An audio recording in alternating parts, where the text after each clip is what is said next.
Assalamualaikum warahmatullahi wabarakatuh. Jumpa kembali para pemirsa, adik-adik remaja, pemuda, para harapan bangsa ya katanya ya. Mudah-mudahan semuanya sehat ya. Pada hari ini kita mau ngobrol soal obesitas, yaitu tentang faktor risiko ya. Faktor risiko itu artinya faktor yang meningkatkan risiko terjadinya kegemukan, terjadinya obesitas. Ya, faktornya banyak. Namun sebelum itu saya sekedar mengutip ya, ada satu statement ya yang mengatakan bahwa cara untuk segera melakukan itu adalah berhenti untuk ngobrol, berhenti untuk bicara. Ya mungkin ada benarnya, tapi saya kira tidak begitu ekstrim ya, tidak se-ekstrimnya gitu ya, tidak segitunya lah. Ngobrol, literasi, pengetahuan tetap penting. Tetapi tentu tidak hanya ngobrol, tidak hanya menyimak grup WA, tidak hanya menyimak video ya. Pengetahuannya tetap penting, ngobrolnya tetap penting, tanya jawab, konsultasi, santai-santai gitu. Tetaplah penting, masa nggak boleh sih ngobrol. Tapi jangan ditulis di kaos kita misalnya ya. Saya mau diet besok pagi, lalu nggak pernah mulai ya. Nah kalau itu memang nggak benar, nanti nggak pernah mulai-mulai ya. Yang bagus adalah kita learning by doing. Kita belajar sambil juga menerapkan ilmu kita, pengetahuan kita. Kita ikuti grup WA, kita simak materinya, kita baca buku edukasi gizi seperti yang saya siapkan untuk Anda sekalian. Tapi lalu yang sudah dipahami mulailah kita praktekkan sedikit demi sedikit ya. Start small ya. Mulai dengan hal-hal yang kecil. Start now, mulai sekarang juga. Setuju guys? Gitu ya guys ya. Baik, sekarang kita kembali ke topiknya, bahwa kita itu akan bicara mengenai faktor risiko ya, faktor risiko atau faktor-faktor yang meningkatkan risiko terjadinya obesitas. Obesitas itu berarti kegemukan yang berlebihan ya, dan kita ingat bahwa yang namanya obesitas itu adalah suatu kondisi yang sifatnya kronis ya.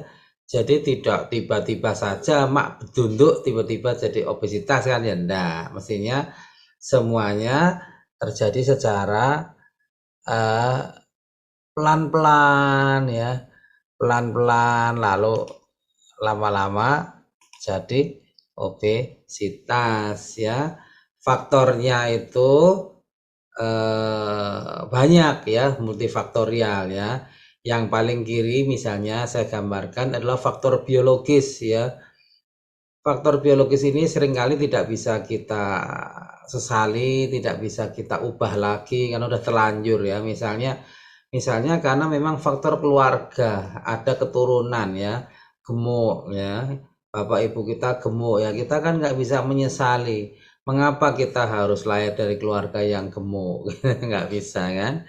Faktor keluarga betapapun tetap ada, namun nanti kita bisa memodifikasi faktor-faktor yang lain guys ya. Kemudian ketika kita lahir mungkin dulu termasuk bayi yang kecil ya, kecil untuk masa kehamilan. Umurnya sudah 40 minggu, cukup bulan misalnya, tapi berat badannya kurang dari 2,5 kg, itu namanya kecil untuk masa kehamilan. Itu juga bisa menjadi faktor kegemukan loh. Kok bisa ya? Iya, karena kadang-kadang mungkin orang tua kita menjadi sangat bersemangat untuk mengejar ketertinggalan berat badan tapi kebablasan terlalu cepat. Nah, itu juga menyebabkan kegemukan, obesitas. Tapi sekali lagi itu adalah masa lalu kita. Kita nggak bisa menyalahkan orang tua. Orang tua kita juga niatnya kan baik, mengejar ketertinggalan berat badan kita mungkin ya waktu dalam kandungan kok kecil lah. Semangat sekali untuk mengejar. Nah, kadang-kadang kebablasan jadi terlalu cepat jadi kegemukan ya. Lalu stunting misalnya, stunting yang pendek itu juga bisa menjadi faktor risiko kegemukan atau obesitas. Karena apa?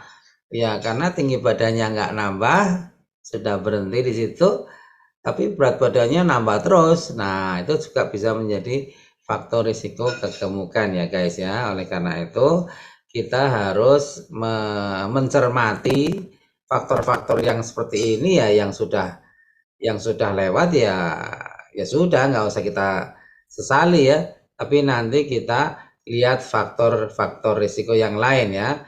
Berikutnya adalah faktor sosial ekonomi guys. Maksudnya gimana?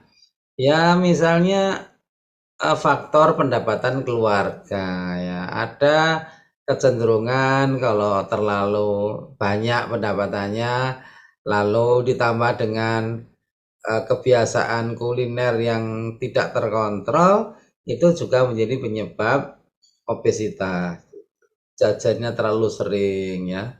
Atau sebaliknya di Amerika ada juga bukti bahwa obesitas juga banyak terjadi pada kelompok yang sosial ekonomi rendah.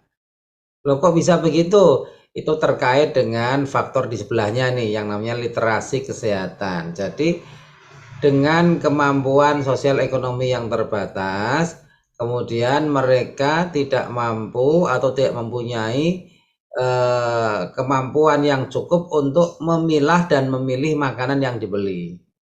Yang dibeli adalah makanan-makanan yang siap saji, makanan-makanan yang kurang sehat ya, pokoknya cepat, gampang, murah, lalu dikonsumsi.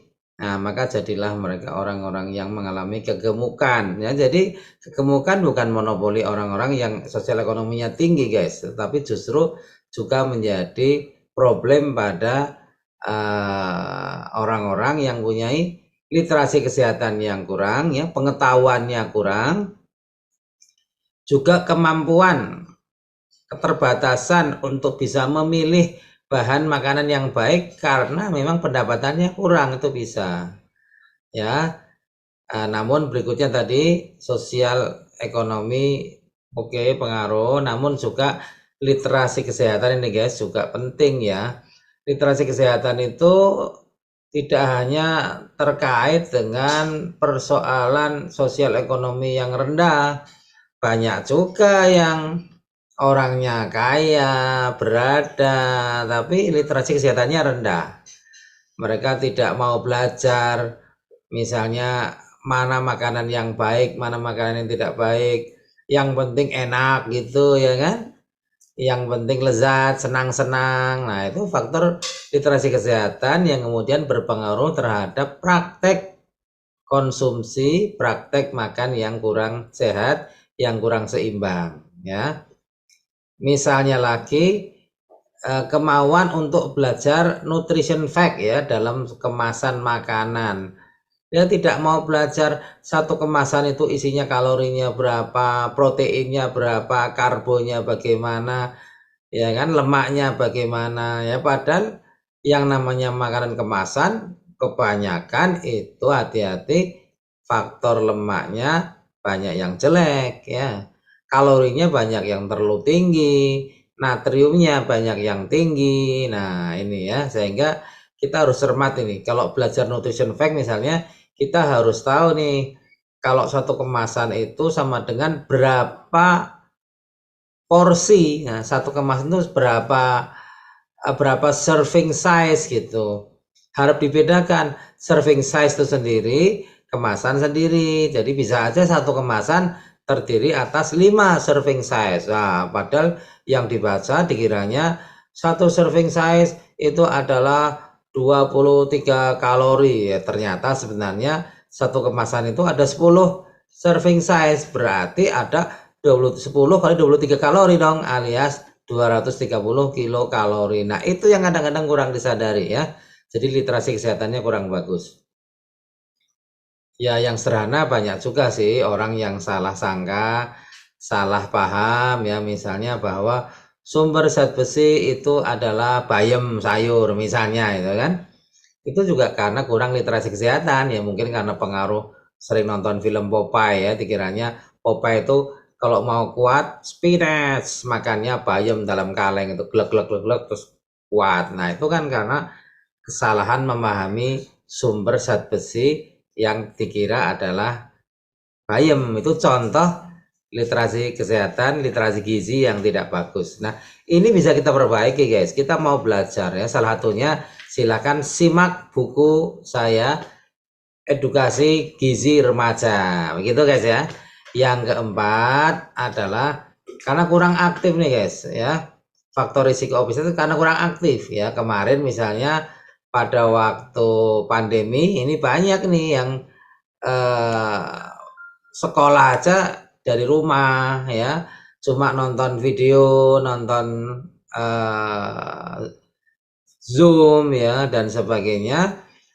Ketambahan lagi tidak banyak keluar rumah, tidak mau olahraga, tidak mau bergerak gitu ya.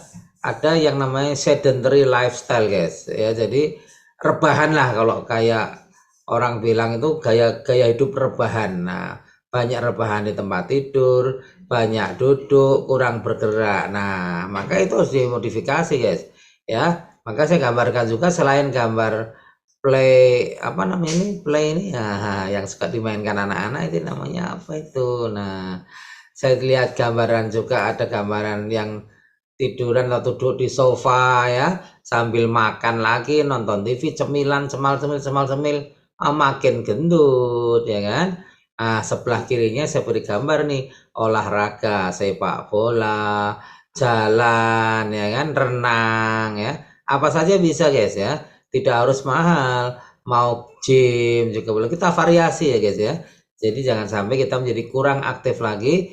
Alhamdulillah pandemi sudah hampir hilang, kita sudah lebih bebas beraktivitas di luar. Silakan jangan sampai tetap memelihara gaya hidup sedentary atau lifestyle rebahan ya guys ya. Kita perbaiki, kita lebih aktif lagi secara fisik agar kita terhindar dari obesitas.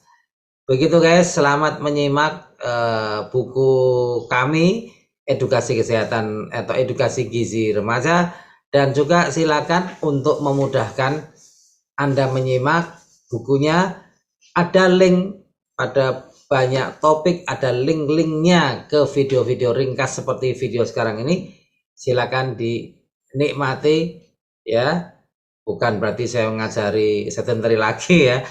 Dinikmati bukunya sambil tiduran, sambil enggak ya, silakan. Waktu baca ya tentu Anda harus duduk mungkin ya. Tapi kan ada saatnya kita juga bergerak ya. Oke. Selamat beraktivitas. Semangat sehat, semangat untuk mengurangi obesitas. Jangan khawatir, masih banyak orang yang mengalami obesitas, tapi masih banyak juga peluang untuk memperbaiki diri ya. Begitu guys, sampai jumpa. Assalamualaikum warahmatullahi wabarakatuh.